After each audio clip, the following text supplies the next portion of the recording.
ओम श्री परमात्मने नमः। श्रीमद् भगवत गीता प्रथम अध्याय श्लोक 10। आप सभी को राम राम, सभी को नमस्कार। आप देख रहे हैं भक्ति साहित्य धारा यूट्यूब चैनल और मैं हूँ राधेश्याम कसवा। आज हम गीता के प्रथम अध्याय के 10वें श्लोक का पाठ करेंगे और इसका भावार्थ समझेंगे। आइए श्री गुरु जी महाराज के चरणों में ध्यान करके आज का पाठ शुरू करते हैं।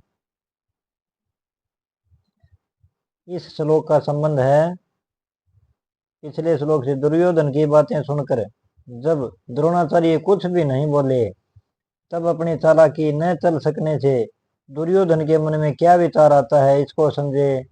आगे के श्लोक में कहते हैं, द्रोणाचार्य को चुप देखकर दुर्योधन के मन में विचार हुआ कि वास्तव में अपर्याप्तम तदस्माकं बलम भीष्माभिरक्षितम पर्याप्तम तौदिमेशेताम बलम भीमाभिरक्षितम। पहले इसका अन्वय देखते हैं।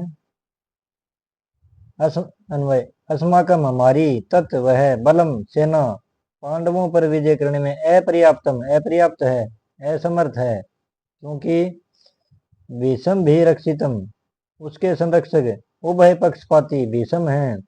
भीषम कौरवों और पांडवों के दोनों पक्ष के एक जैसे हैं, तो लिखा है उभय पक्षपाती।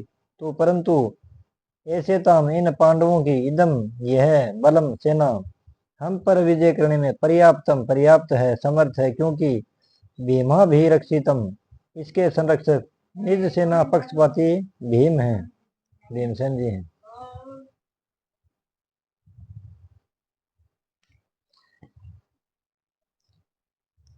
इसकी व्याख्या है, हमारी वह सेना पांडवों पर विजय करने में अपर्याप्त है।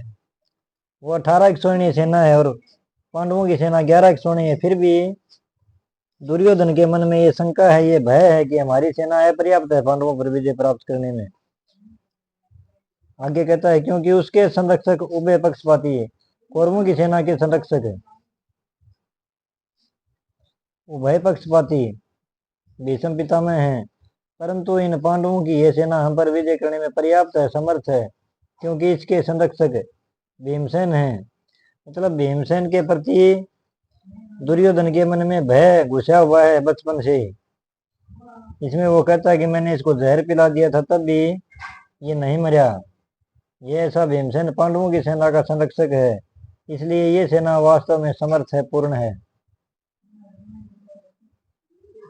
इसको दुर्योधन के मन में एक शंका पैदा हो रही है। और इसका विशिष्ट भाव क्या है, अर्जुन ने अस्त्र शस्त्रों से सुसज्जित नारायणी सेना को छोड़कर निशस्त्र भगवान श्री कृष्ण को स्वीकार किया था और दुर्योधन ने भगवान को छोड़कर उनकी नारायणी सेना को स्वीकार किया था। कहने का भाव है कि अर्जुन की दृष्टि भगवान पर थी और दुर्योधन की दृष्टि वैभव पर थी।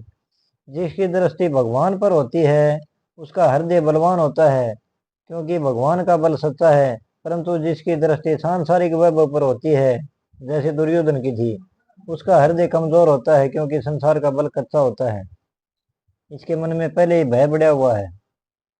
ये था जी आज का पाठ। आप सभी को राधे राधे, जय श्री कृष्णा। कृपया कमेंट में जय श्री कृष्णा जरूर लिखें जी। अगर वीडियो पसंद आए तो लाइक सब्सक्राइब और शेयर जरूर करें जी। आप सबका धन्यवाद।